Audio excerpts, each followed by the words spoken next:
سیدنا ابو ہریرہ رضی اللہ تعالیٰ عنہ رسول کریم علیہ الصلوۃ والسلام سے روایت فرماتے ہیں، جس طرح کہ ترمذی کی صحیح حدیث ہے، آپ نے فرمایا اذا بقی نصف من شعبان فلا تصوموا، کہ جب شعبان کا آدھا حصہ باقی رہ جائے تو روزے نہ رکھو۔ اور اس سے پہلے ہم ان احادیث کو جانتے ہیں کہ جس میں نبی کریم علیہ الصلوۃ والسلام نے شعبان میں کثرت سے روزے رکھے ہیں اور رکھنے کی ترغیب دلائی ہے۔ تو اب کیا 15 شعبان کے بعد روزے رکھنے منع ہیں یا نہیں رکھنے چاہیے؟ اس حوالے سے یہ ہے کہ پہلی بات تو اس حدیث میں اہل علم کا کلام ہے، بعض علماء نے اور بڑے بڑے محدثین نے، کہ جن میں امام ابو زرع الرازی ہے، عبد الرحمن بن مہدی ہے، انہوں نے اس حدیث کو منکر کہا ہے، یعنی اس حدیث کے ضعیف ہونے کا حکم صادر کیا ہے، اگرچہ بعض دوسرے علماء نے اس کو صحیح بھی کہا ہے، اور اگر صحیح بھی ہے تب بھی اصل حکم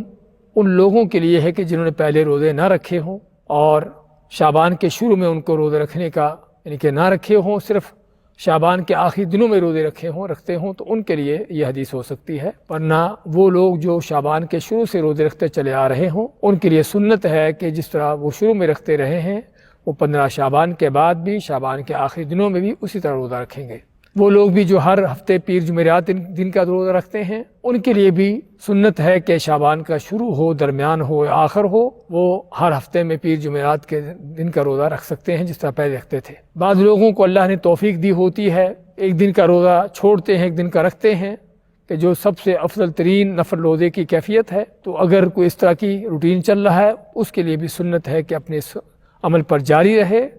اور شعبان کے شروع، درمیان، آخر سبھی کے روزے رکھتا رہے۔ تو علی کل حال اس حدیث کا جو معنی ملتا ہے، اگر اس حدیث کو ویسے تو بعض علماء نے اس کو ضعیف کہا ہے،